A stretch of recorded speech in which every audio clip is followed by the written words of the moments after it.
you step on a snake. Don't you ride in a plane. Don't you eat a steak.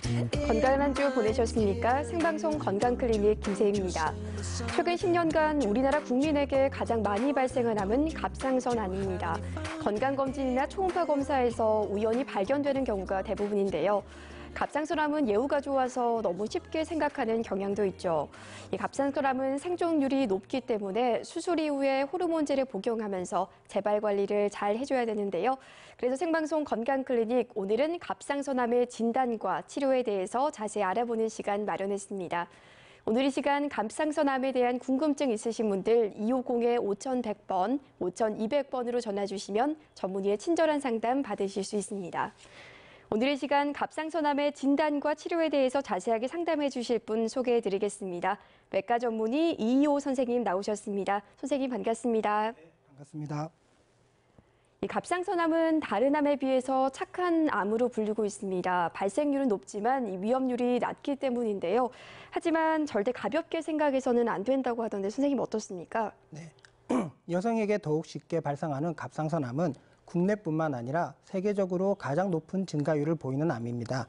특별한 조기 증상이 없고 비교적 천천히 진행되는 성질 때문에 건강검진이나 목의 초음파를 하다가 우연히 발견되는 경우가 흔합니다. 네. 논란의 여지가 있지만 대부분의 갑상선암은 진행되는 속도가 느리기 때문에 착한 암, 거북이암이라고 불립니다. 그렇지만 갑상선암을 가볍게 여겼다가는 심각한 결과를 초래할 수 있습니다. 갑상선 주변에는 기도, 식도, 혈관, 성대신경 등이 지나가게 되는데 갑상선에 생긴 암이 겉껍질 피막을 뚫고 나와 심한 경우에는 기도나 성대신경을 침범하는 경우가 종종 있기 때문입니다. 네. 따라서 갑상선암이 느리게 진행된다고 방치만 하는 것은 금물입니다.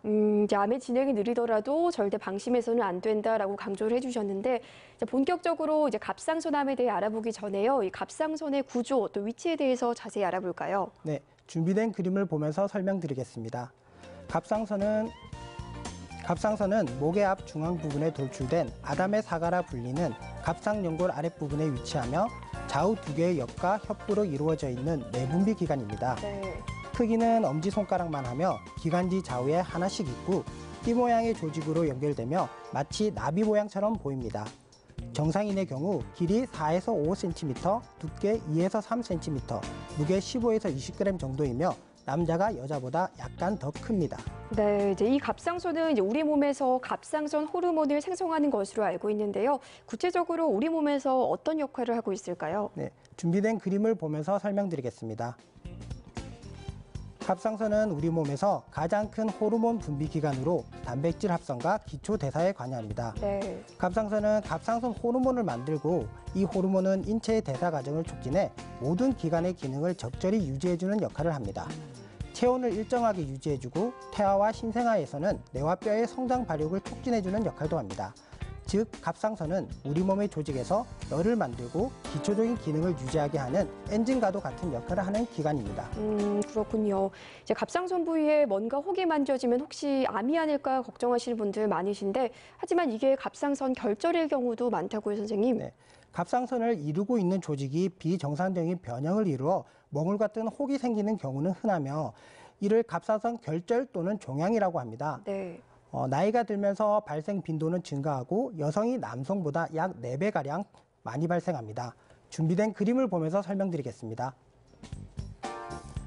대부분은 통증이나 증상이 없지만 전체 갑상선 결절 환자 10명 중에 1명은 보시는 그림처럼 목 앞쪽에 혹이 나타나거나 만져지는 경우도 있습니다. 네. 최근 들어 갑상선 초음파 검사를 받을 기회가 많아지고 진단 기술이 발달하면서 일반 성인의 약 30%에서 만져지지 않는 갑상선 결절이 초음파 검사에서 발견되고 있습니다. 하지만 초음파에서 발견된 결절을 모두 치료할 필요는 없습니다. 대부분은 양성으로 갑상선 기능 변화를 일으키지 않기 때문입니다.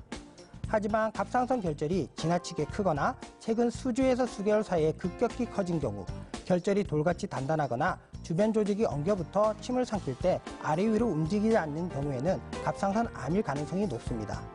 이제 그럼 단순한 갑상선 결절인지 아니면 갑상선 암인지 이 증상으로 구별할 수 있는 방법은 없을까요? 네, 증상은 없는 경우가 대부분이며 갑상선 암의 흔한 증상은 통증이 없는 목의 종물로 자신이나 타인 또는 신체 검진을 하는 의사에 의해서 발견되게 됩니다. 목의 앞부분에 결절이 있게 되면 갑상선 암인지에 대한 검사를 시행하게 되는데 다음과 같은 증상이 있을 때는 갑상선 암의 가능성이 매우 크다고 할 수 있습니다. 준비된 그림 보시겠습니다. 네. 그림에서 보시는 것처럼 결절이 크거나 최근에 갑자기 커진 경우, 결절이 커서 기도나 식도를 눌러 호흡 곤란 증상이나 음식물을 삼키기 힘든 증상이 있을 때, 그리고 갑상선 덩어리가 있으면서 목소리 변화가 같이 있는 경우, 결절이 주위 조직과 붙어 있어 잘 움직이지 않을 때, 결절이 매우 딱딱하게 만져지거나 결절과 같은 쪽에 림프절이 만져질 때, 그 외에도 가족 중에 갑상선 암 환자가 있고 나이가 20세 이하거나 60세 이상일 때 갑상선 암을 의심해서 볼 수 있습니다. 네, 이제 결절이 최근에 갑자기 커진 경우, 그래서 호흡곤란이나 음식물을 삼키기 어려울 경우, 또 목소리 변화가 있을 때에는 좀 갑상선 암을 의심해 봐야겠는데요. 담배가 폐암의 위험 요인이 되는 것처럼 이 갑상선 암의 위험 요인 어떤 게 있을까요? 네, 갑상선 암의 주요 위험 요인으로는 비만, 요오드 부족, 유전적 요인, 다량의 방사선 노출 등이 제시되고 있습니다. 이 중 갑상선 암의 가장 큰 원인은 방사선 노출이라고 알려져 있고, 특히 아동기에 노출되는 경우에는 그 위험성이 증가합니다. 비만의 경우 정상 체중보다 과체중이거나 비만인 경우 갑상선 암에 걸릴 위험이 증가하게 됩니다. 네. 유전적 요인의 경우 가족성 갑상선 암이라고 하는데 가족성 수질암 증후군이라고도 합니다. 부모가 갑상선 유두암이나 요포암이 있는 경우 자녀들의 갑상선 발병 위험도가 아들은 약 7배, 딸은 약 2배 증가한다고 합니다. 요오드 섭취는 갑상선 기능을 유지하는 데 필수적입니다. 갑상선 암을 요오드 섭취가 부족하거나 지나치게 과한 경우 갑상선 암을 유발하는 것으로 알려져 있습니다. 네. 이 외에도 자가 면역에 이상이 있거나 스트레스와 불규칙한 식습관, 운동 부족 등 다양한 원인이 복합적으로 작용하여 갑상선 암을 유발하게 됩니다. 방사선 노출의 갑상선 암이 가장 큰 위험 요인이고요. 이제 가족력도, 이제 비만력도 위험 요인이 될 수 있는데, 그렇다면 이 갑상선 암의 진단은 어떻게 할 수 있을까요? 먼저 신체 검진으로 결절의 크기, 딱딱한 정도, 주변에 커져 있는 림프절이 있는지 검사하게 됩니다. 갑상선 초음파 검사로 결절이 양성인지 악성인지 정확하게 구분하기는 힘들지만 다음과 같은 진단 시에는 검사가 필요하게 됩니다. 준비된 그림 보시겠습니다. 갑상선 초음파의 경우 갑상선의 결절이 낭성인지 또는 고형성인지 판별하고 결절의 크기를 측정하며 경과관찰 결절 크기 변화 확인 때 필요합니다. 네. 또한 경부의 종괴와 갑상선 결절을 감별하고 잘 만져지지 않는 결절에 대한 미세층 흡입세포 검사와 갑상선 암의 치료 경과 관찰 시 재발, 전이 여부를 위해서 시행하게 됩니다. 이제 갑상선 초음파로 갑상선 결절이 악성인지 양성인지를 판단을 했다면요. 이제 악성이 의심될 때는 추가로 세포 검사를 해보셔야 된다고 했는데 어떤 검사가 필요할까요? 네, 미세침 흡입세포 검사로 준비된 그림 보시겠습니다. 갑상선 암을 진단하는데 가장 중요한 검사로 악성이 의심되는 경우에 시행하게 됩니다. 근육 주사나 체열 시 사용하는 일반 주사기로 갑상선 결절에서 세포를 흡인하여 검사합니다. 조직 검사에 비해 빠르고 안전하며 가는 주사침을 사용하기 때문에 마취도 필요 없고 통증도 덜하며 부작용이 거의 없습니다. 정확도도 90% 이상으로 매우 높습니다. 네, 이렇게 여러 가지 검사를 통해서 암을 정확하게 진단을 해볼 수 있을 텐데요. 이제 갑상선 암도 이제 진행 정도 또 성질에 따라서 구분할 수 있다고 하던데요, 선생님. 네, 갑상선 암은 기원하는 세포의 종류나 세포의 성숙 정도에 따라 분류합니다. 준비된 그림을 보시겠습니다. 갑상선을 기원하는 세포 유형에 따라 분류하면 여포세포에서 기원하는 유두암, 여포암, 역형성암 등과 비여포세포에서 기원하는 수질암, 림프종 등으로 나눌 수 있습니다. 갑상선 암의 85에서 95%는 유두암이고 그 다음으로는 여포암이 가장 흔한 형태입니다. 다음 그림 보시겠습니다. 한편 암세포의 성숙 정도를 암세포의 분화도라고 합니다. 네.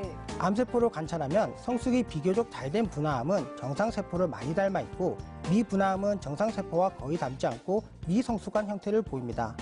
분화암과 미분화암을 구분하는 이유는 분화도에 따라 치료 방법이 달라지기 때문이며 미분화암이 분화암에 비해 분열 속도나 퍼져나가는 속도가 더 빠르기 때문에 치료 성적이 좋지 않습니다. 그렇군요.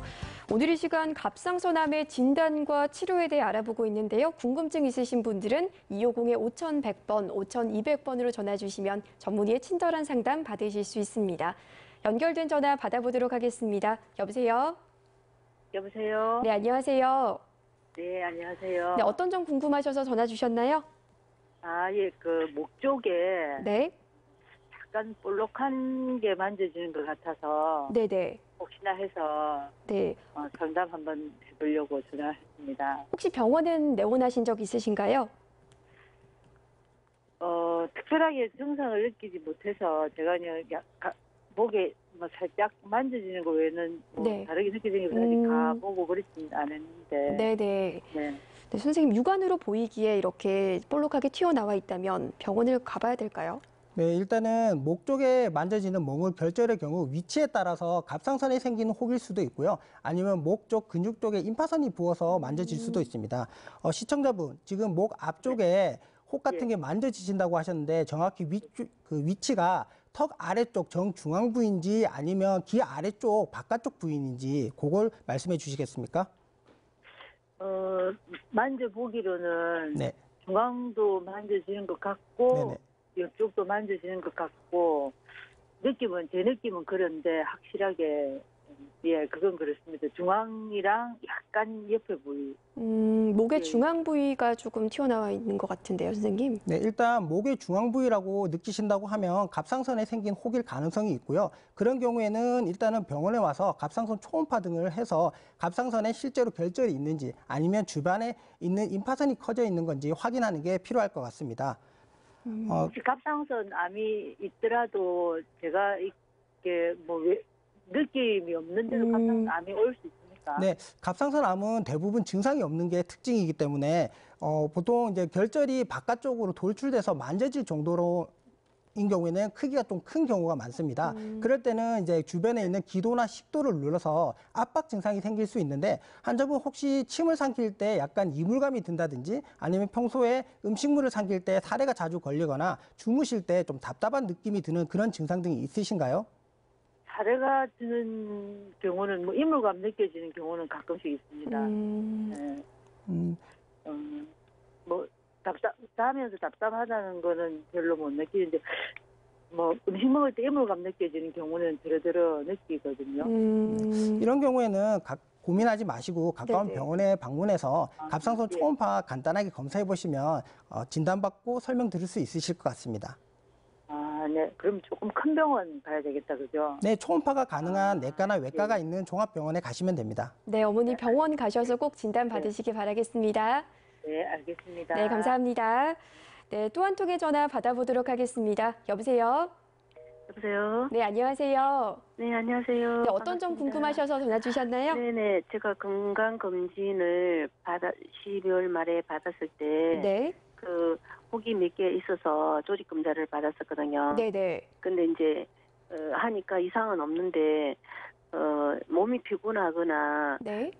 감기 증세가 딱 오면 목부터 쉬어요. 지금도 약간 쉬었는데, 얘가, 예, 계속 이렇게 목이 원상이 안 돼요. 그것 때문에 그런지 궁금해가지고요. 네. 네, 건강검진할 때 갑상선에 이제 결절이 있어서 조직검사까지 하셨다고 하셨는데 네네네. 혹시 그때 피검사인 갑상선 기능검사, 호르몬 검사도 같이 했는지 말씀해 주시겠습니까? 주사기로 쭉 해가 뽑아내던데 잘 뭔지 모르겠는데. 그러니까 피검사로 혈액 검사로 갑상선 기능 검사를 따로 하게 돼 있습니다. 혹시 그 검사를 해서 갑상선 기능이 저하가 있는지, 항진이 있는지, 정상인지 혹시 설명 들으신 거 있으신가요? 제가 네네. 그걸 잘 모르겠네요. 그러니까 종합 검진을 다 받았을 때 얘가 네네. 몇 개 있다 해가지고 네. 뭐 설명은 들었는데 뭔지 모르겠네요. 네. 네. 일반적으로 이제 건강 검진을 시행할 때는 갑상선 호르몬 검사 같은 경우에는 특수 검사라서 추가적으로 환자 본인이 요청을 해야지 네네네. 진행되는 검사고요. 갑상선에 결절이 있다고 해서 환자분이 느끼는 그런 증상은 나타나진 않고요. 기능에 이상이 있을 때 환자분이 느끼는 피로감이라든지 목이 붓는 붓는다든지 신목소리 등의 증상은 있을 수 있습니다. 그러므로 만약에 갑상선 기능 검사를 이제 네. 피 검사로 한번 확인해 보시고요. 그래도 괜찮은 경우에는 목 안쪽에 인후나 후두부 쪽에 문제가 있을 수 있으니 가까운 이비인후과 진료를 보시면 될 것 같습니다. 아, 이비인후과라요? 네네. 네, 어머니 갑상선 기능 검사를 조금 기능 검사. 네, 받으실 필요가 있을 것 같습니다. 갑상선 기능 검사요? 네, 네네. 또 궁금한 네네네. 점 있으신가요? 네, 일단 너무 감사하고 목 쉔 거는 그러면 그것 때문에 그런 경향이 있다 이 말이죠. 네네. 갑상선 기능 문제가 사주세거든요. 네, 어머니 기능 검사 꼭 받아보시기 바랍니다. 갑상선 기능 검사요. 예, 네네. 감사합니다. 네, 전화 주셔서 고맙습니다. 네, 또 한 통의 전화 받아보도록 하겠습니다. 여보세요? 네. 네, 안녕하세요. 네, 안녕하세요. 네, 어떤 점 상담 도와드릴까요? 제가 지금 궁금한 점이 있어가지고 연락드렸습니다. 네네. 제가 작은 병원에서 검사를 했더만은 큰 병원 가버려서 가서 지금 의뢰를 해놓은 상태거든요. 네. 근데 제가 그 느낌이 이렇게 춤을 챙기면은 이렇게 우리 목이 보통 펜두가 좀 푹다는 느낌 있지. 네네. 그런 식으로 되는데 이게 그냥 제가 이분이 이런 데 가서 지금 목이 이렇다고 말씀드리니까도 그냥 괜찮다는 식으로 말씀을 드리더라고요. 근데 네. 저는 지금 이게 한 2달 넘도록 계속 불편해가지고 이분이과를 몇 군데를 갔었거든요. 그래 가다 안 돼가지고 지금 이제 내과 가가지고 그거 진단 받아가지고 그 갑상선 조직 검사하려고 예약을 받아놓은 상태거든요. 네네. 그래 혹시 이럴 때도 갑상선 때문에 이런 증세가 있을 수 있는가 싶었어요. 네, 앞에 분과 비슷한 경우일 수도 있는데요. 일단은 갑상선 자체에 이제 기능에 문제가 있어서 그럴 수도 있고요. 아니면 예. 지금 환자분이 시행한 초음파 검사에서 갑상선 결제리 크기를 제가 알 수 없어서 정확한 답변은 힘들지만 갑상선 결제리 크기가 큰 경우에는 이제 아래쪽에 있는 기도나 식도를 압박하기 때문에 이제 이물감이 들 수 있습니다. 그래서 그 크기를 먼저 확인해 보시고 만약에 예민하신 분들은 2cm 정도 크기가 되면 느낄 수도 있고요. 대개는 3cm 이상이면 피부 바깥쪽으로 돌출되고 방금 말씀하신 이 이물감 같은 압박 증상이 있을 수 있습니다. 그렇습니까? 네네. 그럼 이게 일단은 크기 되고 안 되고 따라서 제가 좀 많이 예민한 상태 같으면 이게 작아도 이런 빨리 느낄 수가 있네요. 네네네. 그리고 갑상선 기능 검사도 꼭 같이 해보시기 바랍니다. 네, 알겠습니다. 감사합니다. 네, 전화 주셔서 고맙습니다. 네, 생방송 건강클리닉 오늘 외과 전문의 이희호 선생님 모시고 갑상선 암의 진단과 치료에 대해서 알아보고 있습니다. 이 갑상선 암은요, 선생님 완치가 가능하고 이제 예후가 좋다고 들었어요. 그만큼 이제 치료를 잘 받는 게 중요하겠죠? 네, 그렇습니다. 갑상선 암 치료 방법에는 수술, 방사선 요오드 치료, 갑상선 호르몬 치료, 외부 방사선 조사, 항암제 치료 등이 있습니다. 대부분의 갑상선 암은 다른 암에 비해 완치가 가능하고 예후도 좋으므로 전이가 되었더라도 적극적으로 치료를 하는 경우 좋은 결과를 기대할 수 있습니다. 네. 갑상선 암의 치료 방법 중에서 가장 중요한 것은 수술입니다. 갑상선 암의 종류, 크기, 환자의 나이와 병기에 따라서 갑상선 일부만을 제거하는 갑상선 옆 절제술과 갑상선 전체를 제거하는 갑상선 전 절제술을 시행하게 됩니다. 네. 갑상선 전체가 절제된 경우에는 갑상선 호르몬이 분비되지 않으므로 평생 갑상선 호르몬을 복용해줘야 합니다. 일부 작은 갑상선 암은 수술만으로 치료가 끝나지만 재발의 가능성이 있는 암의 경우에는 추가로 방사선 요오드 치료를 시행하게 됩니다. 이제 갑상선 암의 수술에 대해서 좀 자세히 알아볼 텐데 이제 보편적으로 이제 갑상선 이 암의 부위를 절개하고 그 암 부위를 절제하는 게 보편적인 수술인가요? 네, 갑상선 수술 절제 범위에 대해서 준비된 그림을 보면서 설명드리겠습니다. 보시는 그림에서 보이는 경부 절개 수술은 가장 보편적인 수술 방법으로 피부를 절개한 후 피하 조직과 근육을 박리해 갑상선을 찾고 갑상선에 혈액을 공급하는 혈관을 결찰한 다음 후두신경과 부갑상선을 잘 보존하면서 절제합니다. 네. 시야가 많이 확보되며 갑상선 암 절개에 앞서 경부임파선을 간단하게 제거할 수 있다는 장점이 있습니다. 하지만 목 정중앙 부위에 5cm 이상 수술 흉터가 남아 미용상 문제의 거부감이 생길 수 있다는 단점이 있고 네. 수술 후 피부 당김이나 감각 저하 등 불편함이 유발되기도 합니다. 이 갑상선 암에 이제 수술을 받게 될 경우요, 어느 정도 절개를 해야 될까요? 갑상선 수술 절제 범위는 준비된 그림을 보면서 설명드리겠습니다. 네. 그림에서 보시는 것처럼 크게 갑상선 전 절제술과 아전 절제술, 옆 절제술로 나눌 수 있습니다. 네. 갑상선 전 절제술은 갑상선 조직 전부를 제거하는 수술로 갑상선 암 수술 중에서 예전부터 가장 많이 시행되고 있는 방법입니다. 네. 후두신경이 들어가는 근육의 갑상선 조직을 일부분 남기고 나머지를 모두 제거하는 방법을 갑상선 전제술이라고 합니다. 네. 다음으로 갑상선 옆 절제술은 암이 침범한 쪽의 옆을 절제하는 수술로 갑상선의 국한된 크기가 4cm 미만이고 임상적으로 경부 림프절 전이의 증거가 없는 경우에 선택적으로 시행하게 됩니다. 그 외에도 옆포성 종양과 같이 양성과 악성을 수술 전 구분하기 어려운 경우와 양성 종양일 경우 흔히 시행되는 방법입니다. 네. 림프절 전이가 있거나 전이가 의심되는 경우 또는 전이 예방 차원에서 주위에 있는 경부 림프절도 같이 제거하게 됩니다. 최근에는 이제 이러한 불편함 또 단점들을 보완하는 또 수술이 개발됐다고 하는데 어떤 수술인지 좀 소개해 주세요. 네, 내시경 및 노복 갑상선 수술로 준비된 그림을 보시겠습니다. 네. 내시경 및 노복 갑상선 수술은 목 주위에 상처를 내지 않고 주로 겨드랑이에 4cm의 크기의 절개선을 놓고 피부 아래로 공간을 만들어 수술하는 방법으로 목에 흉터가 생기지 않아 타고난 미용 효과가 있는 데다가 고화질 내시경을 통해 확대된 시야에서 수술하기 때문에 매우 정교하고 빠르게 수술이 가능하며 회복 역시 빠르다는 장점이 있습니다. 네. 겨드랑이 외에도 눈에 잘 띄지 않는 가슴, 귀 뒤쪽, 입술 안쪽을 절개한 후 내시경 수술용 도구를 넣어 갑상선 수술을 하게 됩니다. 내시경 및 노복 갑상선 수술의 경우 우리나라가 세계에서 가장 많이 시행하고 있습니다.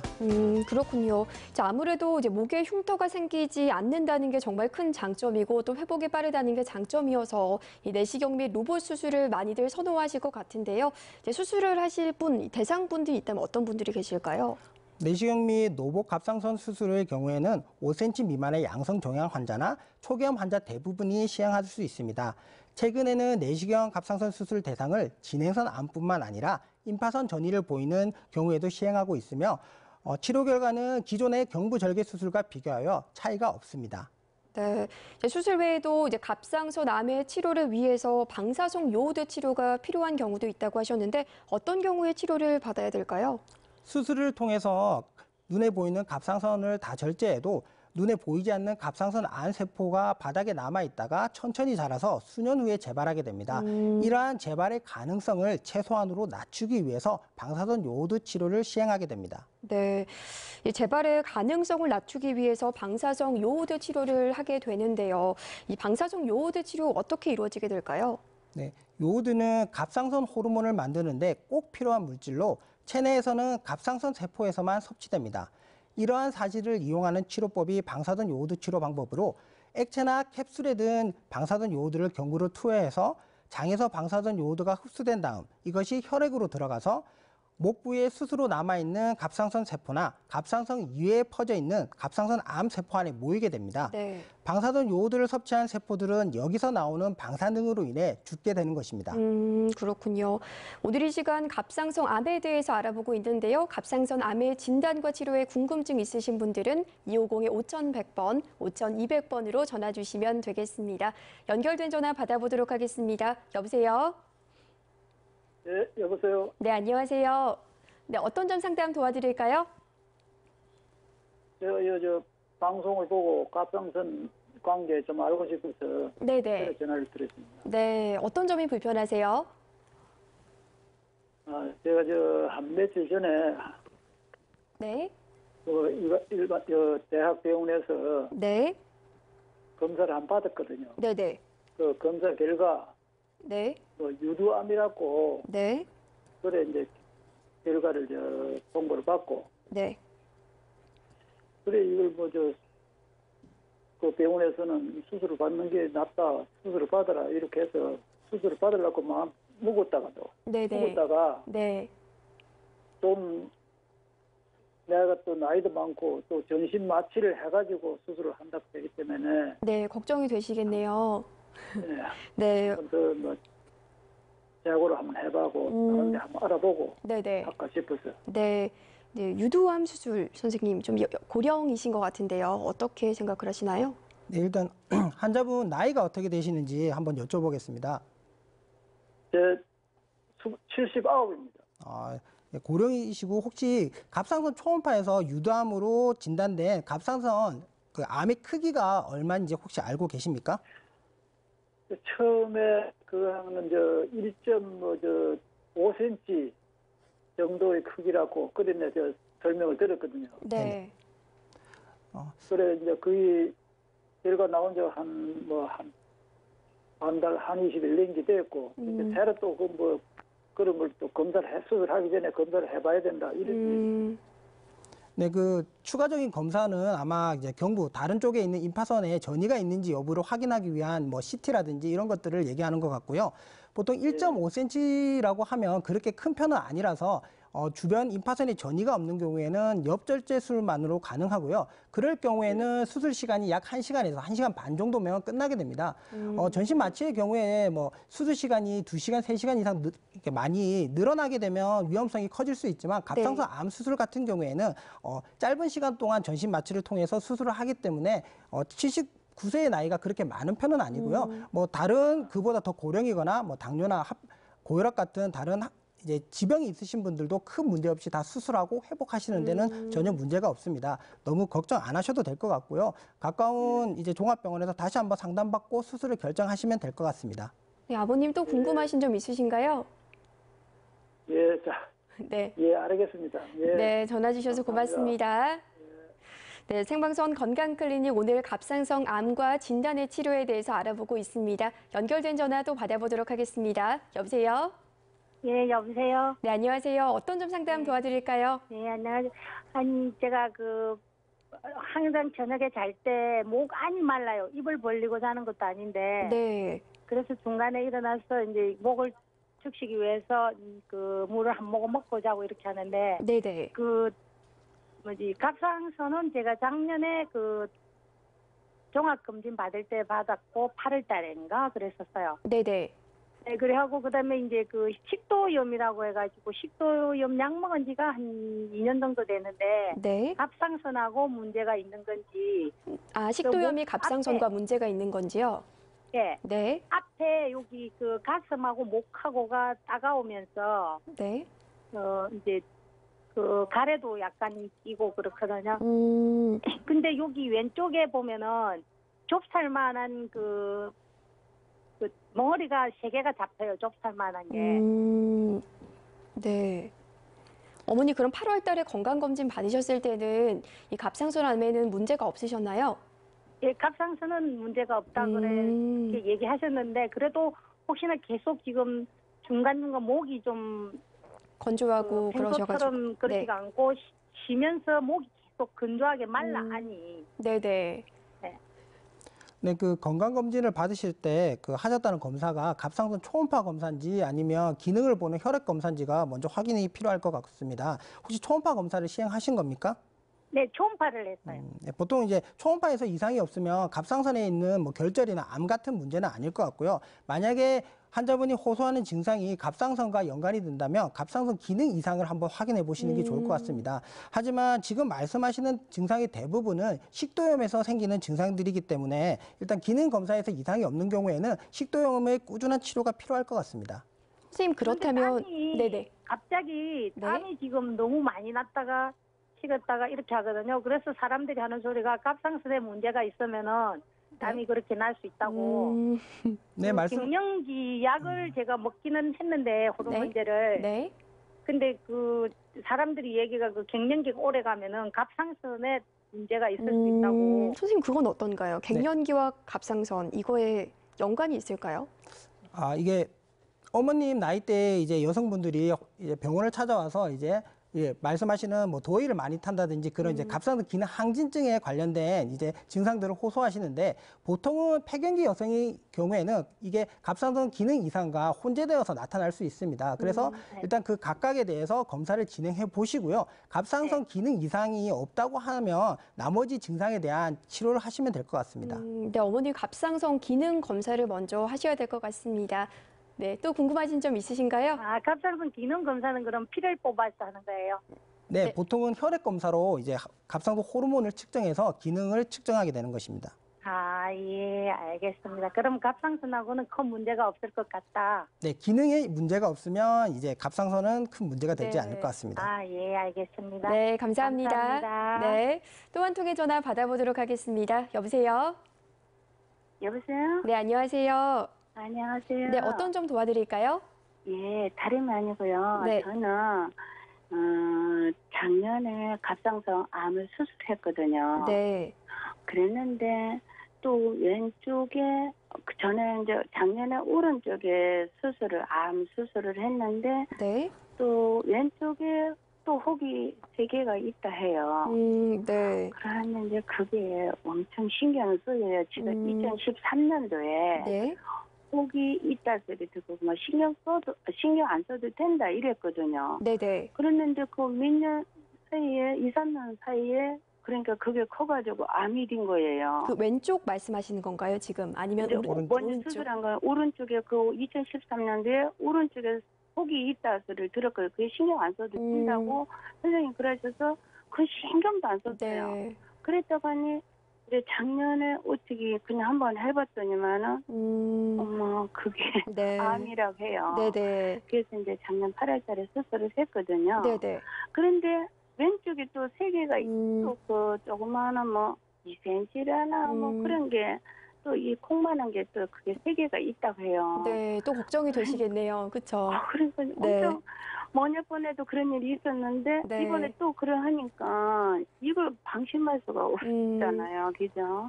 네. 그래서 이걸 제가 어떻게 뭘 조심을 해야 되고 음식도 조심을 해야 되는가 네. 걱정이 됩니다. 네, 일단 이제 작년에 오른쪽에 있는 갑상선 암으로 수술을 하셨다고 하셨는데 지금 현재는 왼쪽에 남아있는 갑상선에 조그만 혹이 3개 정도 관찰되고 계시고 근데 그 혹이 이전부터 있었던 혹인지 아니면 수술 이후에 새로 생긴 혹인지 혹시 알고 계십니까? 그걸 그때 이제 오른쪽에요. 이제 그게 이제 암인가 아닌가 이제 확실하게 검사하기 위해서 그때 이렇게 검사를 하니까는 왼쪽도 있는데 왼쪽은 수술을 안 해도 되고 오른쪽 그건 암이니까 수술을 해야 된다 이래서 그 암 수술을 했거든요. 네. 네. 그랬는데 이제 이 왼쪽은 뭐 초음파를 하니까 그 3개가 그렇게 이제 또 있다고 이렇게 하셔요. 그러는데 그걸 어떻게 제가 어떻게 조심을 해야 되는가. 네. 암으로 발전되지 않기 위해서 어떻게 해야 되는지 여쭤보시는 것 같은데요, 선생님. 네, 그 갑상선의 위험 요인 중에 보면 이제 비만이라든지 이제 그런 것들이 있는데 그런 것만 조심하시면 될 것 같고요. 그다음에 식습관에서는 저희 나라는 이제 그 해조류 같은 요오드가 풍부한 식습관을 가지고 있기 때문에 네네. 요오드 섭취 부족에 관한 문제는 없고요. 네. 음식물로 섭취하는 요오드가 갑상선 암을 일으키는 경우는 극히 드뭅니다. 그래서 지금 어차피 오른쪽을 수술하고 추적 관찰을 계속 지속적으로 하실 거기 때문에 이제 정기적으로 갑상선 초음파 검사를 하면서 남아있는 왼쪽에 있는 결절들이 초음파에서 악성으로 변하는지 아닌지를 잘 추적 관찰하시면 될 것 같고요. 갑상선 특히 이제 제일 흔한 유도암의 경우에는 남아있는 반대편에 갑상선 암이 재발되어 수술을 한다고 해도 경과나 예외는 큰 차이가 없기 때문에 너무 걱정 안 하셔도 될 것 같습니다. 그럼 선생님 추적 관찰을 그럼 주기적으로 하는 게 지금 제일 큰 방법밖에 네, 없는 그렇습니다. 거네요. 그러니까 일반적으로 저희가 이제 병원에서 갑상선 암으로 수술하는 경우에는 5년에서 10년 장기 생존율이 10년 이상을 보기 때문에 네. 지속적으로 평생 추적 관찰을 하셔야 합니다. 네, 어머니 주기적인 검사밖에는 아직은 방법이 없는 것 같습니다. 아, 그래요. 네. 그러면은 뭐 네네. 주기적으로 1년에 한 번씩인가요? 아니면 한 몇 개월에 한 번씩을 해야 되는가요? 네, 보통은 이제 갑상선 암으로 수술한 직후에는 2년 동안은 3에서 6개월 정도 단위로 이제 주기적으로 보게 되고요. 그 이후에 특별히 재발의 뭐 가능성이나 그 증거가 없다고 하면 1년 단위로 계속 추적 관찰하시면 될 것 같습니다. 네, 어머니 좀 도움이 되셨나요? 네, 네, 감사합니다. 네, 감사합니다. 네, 또 한 통의 전화 받아보도록 하겠습니다. 여보세요? 여보세요? 네, 안녕하세요. 안녕하세요. 네, 어떤 점 상담 도와드릴까요? 저는요. 네. 이렇게 목이 한 2년 정도 되는데 이렇게 쎄한 느낌이요. 바람을 쐬면 좀 심하고요. 네. 일을 조금 하게 되면 더 심하고 그래서 항상 감기련이 하고 있었거든요. 그리고 이제 발에도 좀 이렇게 목에 이렇게 붙어 있는 것 같은 거 있죠. 네네네. 그런 증상이 있어서 이게 갑상선 암에 초기인가 싶어서 상담 한번 받아보려고요. 네. 네, 말씀하시는 증상은 이제 예. 그 가래가 낀 것 같은 느낌이 든다는 게 이제 이물감을 얘기하는 건데요. 이런 경우에는 갑상선 자체에 결절이 있어서 앞서 말씀드린 이제 압박 증상에 의해서 나타나는 증상일 수도 있고요. 아니면 갑상선 기능 이상에 의해서 갑상선 자체가 부어서 나타나는 증상일 수 있습니다. 그래서 너무 고민하지 마시고요. 가까운 병원에 찾아가서 갑상선 기능 검사와 초음파 검사를 하셔갖고 간단하게 확인하시고 설명 들으시면 될 것 같습니다. 네, 어머니 그 이물감이 좀 갑상선 결절이나 뭐 갑상선 기능 문제가 있을 수 있으니까요. 가까운 병원에 가셔서 검사를 해보는 게 가장 좋은 방법인 것 같습니다. 또 네네. 목이 이렇게 쎄한 게 이게 느낌은 왜 그러는 거예요? 그것도 연관이 있나요, 선생님? 네, 갑상선 이제 암과는 별개지만 갑상선 기능 이상이 있을 때는 주관적으로 느낄 수 있는 증상이고요. 그래서 이제 갑상선 기능 저하증이라든지 항진증 유무를 알아보기 위해서 병원에 방문해서 이제 혈액 검사로 갑상선 호르몬 검사를 해보시는 게 좋을 것 같습니다. 네, 어머니 좀 도움이 되셨나요? 예, 감사합니다. 네, 감사합니다. 네, 생방송 건강클리닉 오늘 갑상선 암의 진단과 치료에 대해서 외과 전문의 이효 선생님과 함께하고 있습니다.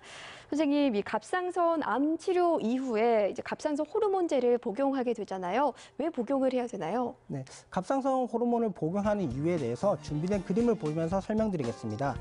갑상선 호르몬을 복용에는 두 가지 목적이 있습니다. 네. 첫 번째는 갑상선 전절제술을 받고 나면 우리 몸에서 생리적으로 꼭 필요한 갑상선 호르몬이 생성되지 않으므로 갑상선 호르몬을 복용함으로써 갑상선 기능을 정상으로 유지하기 위함입니다. 네. 두 번째는 수술 후 갑상선 호르몬 투여를 통해 갑상선 자극 호르몬의 농도를 낮아지게 하면 갑상선 분암, 특히 유도암 또는 여포암의 이제 성장이 억제되는 효과가 탁월하기 때문에 네. 재발을 막기 위한 목적으로 투여하는 것입니다. 후자의 경우를 흔히 저희가 갑상선 자극 호르몬 억제 요법이라고 부르기도 합니다. 네. 즉 부족한 갑상선 호르몬의 보충 및 갑상선 암의 재발 방지라는 두 마리 토끼를 잡기 위해서 갑상선 호르몬 투여는 반드시 필요하다고 봅니다. 이 부족한 갑상선 호르몬을 보충하고 또 재발을 막기 위해서 복용을 하는 거네요.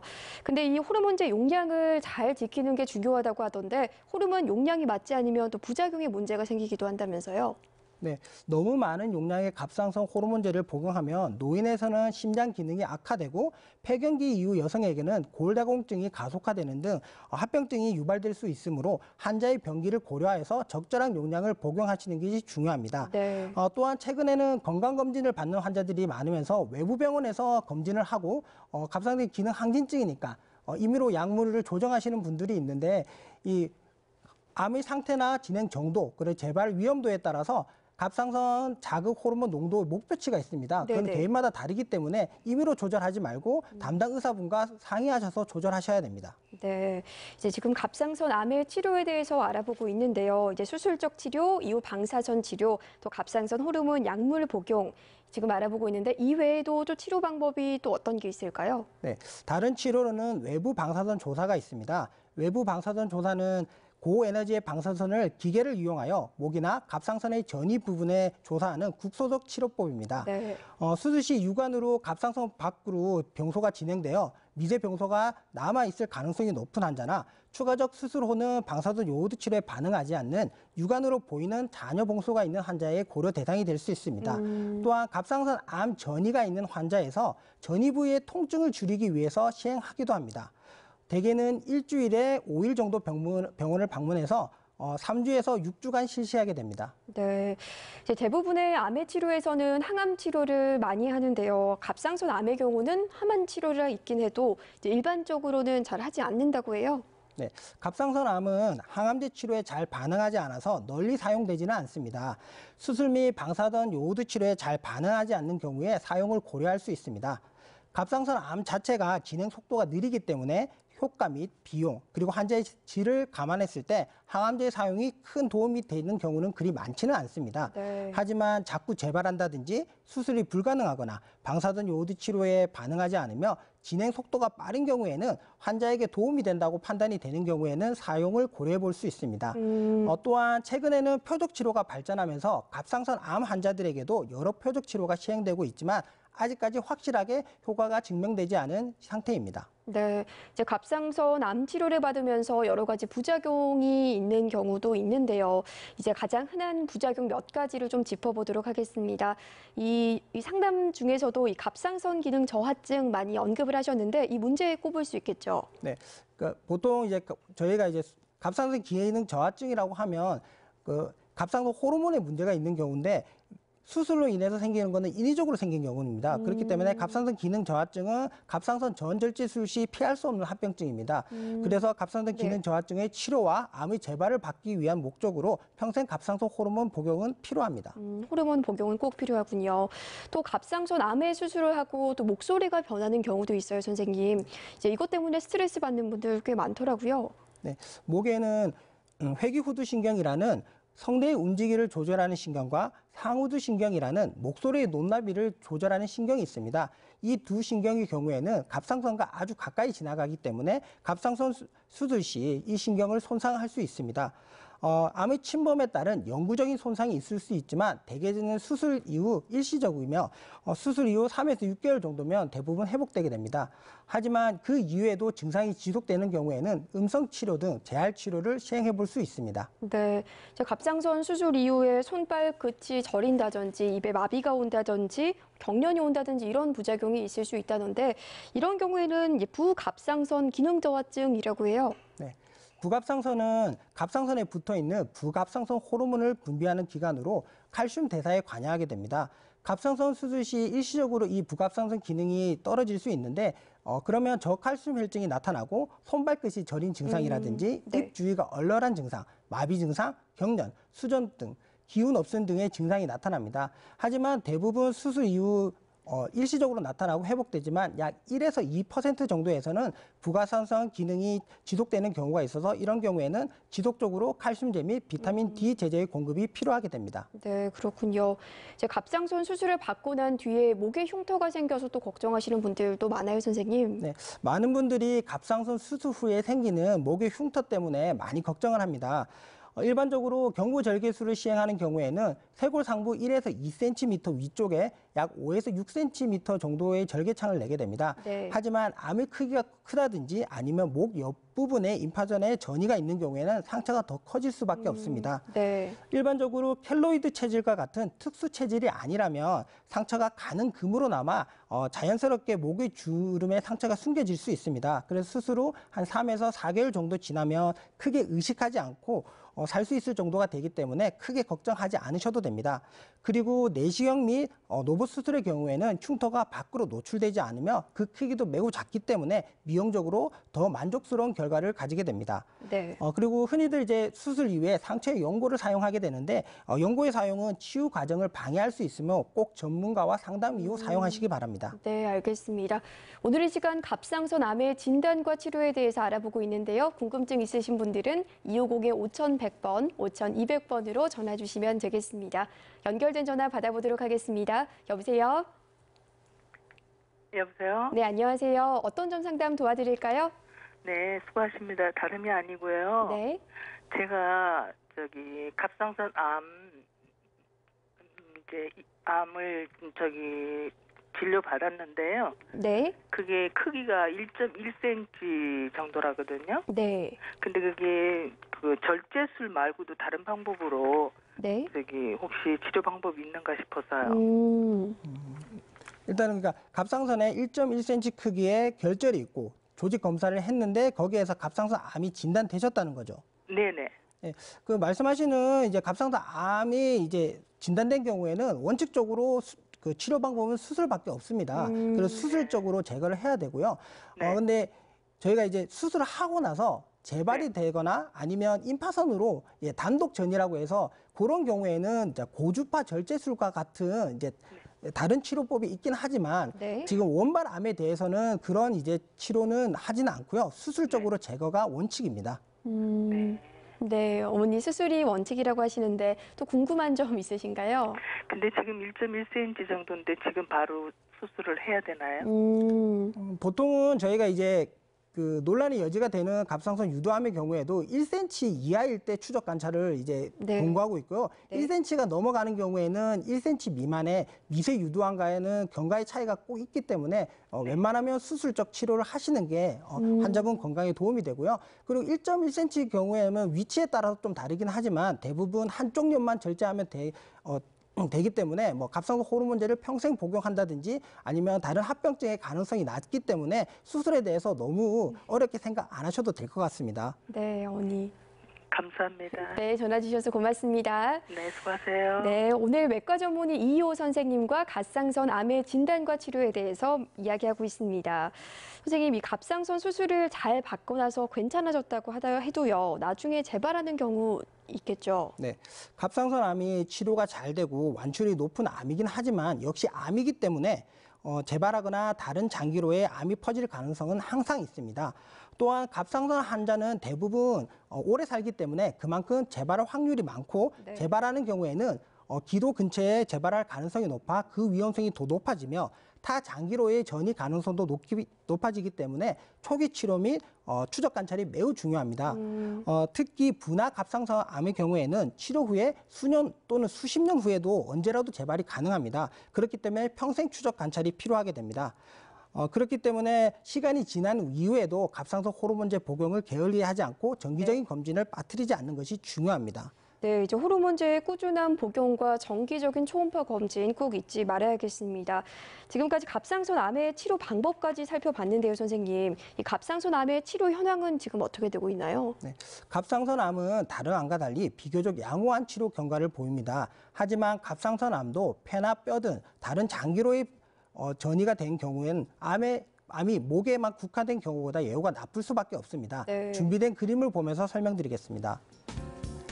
국내에서 2016년에 발표된 중앙암등록본부의 자료에 의하면 2010년부터 2014년에 갑상선 암의 5년 상대 손재율은 남녀 전체 100.2%로 모든 암 중에 1위로 보고되고 있습니다. 한편 갑상선 암의 경우에는 경과가 느리기 때문에 암에 의한 사망률을 다른 암과 달리 10년 생존율을 따지기도 합니다. 원격 정의가 있는 경우에도 10년 전체 생존율은 약 40% 정도로 보고되고 있습니다. 다른 암종보다 예후가 좋기는 하지만 병기가 진행된 경우 생존율이 낮으므로 적극적 치료와 자세한 검사 및 추적 관찰이 중요하겠습니다. 네, 그렇다면 이 갑상선 암을 예방하기 위해서 어떤 점을 좀 주의하면 좋을까요? 네, 갑상선 암 예방을 위한 주의점을 준비된 그림을 보시겠습니다. 갑상선 암에 대한 가족력이 있는 경우에는 주의해야 하며 가게의 구성원 모두를 대상으로 반드시 네트 유전자 돌연변이 유무를 검사하여 이상이 있을 시에는 예방적 갑상선 절제술을 시행하고 다발성 내분비 종양 증후군 등의 여부를 확인해야 됩니다. 또한 비만을 피하기 위해 가식하지 않는 것이 좋고 적절한 운동을 하는 것이 갑상선 예방에 도움이 됩니다.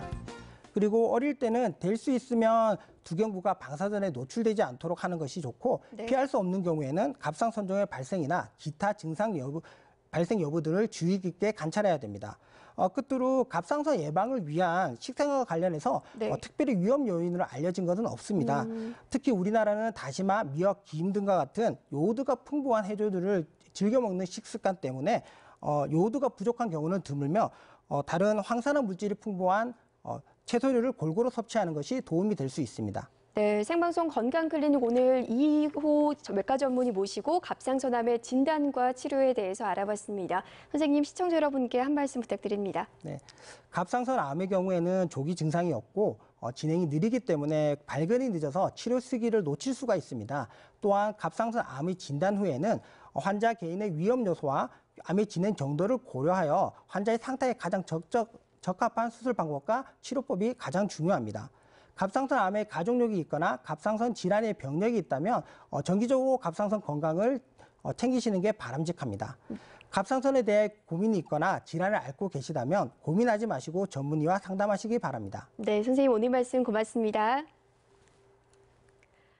네, 비가 자주 오면서 후텁지근한 날이 이어지고 있습니다. 앞으로도 장마철이 다가올 텐데요. 높은 습도와 온도 차세, 피부 질환이나 곰팡이 같은 문제가 생길 수 있죠. 특히 식중독을 주의해야 하는데요. 습도 80% 조건에서는 식중독균이 불과 4시간 만에 폭발적으로 늘어나게 됩니다. 음식조리나 보관에 신경 쓰셔야겠습니다. 생방송 건강클리닉 오늘 여기서 인사드리겠습니다. 시청해주신 여러분 고맙습니다.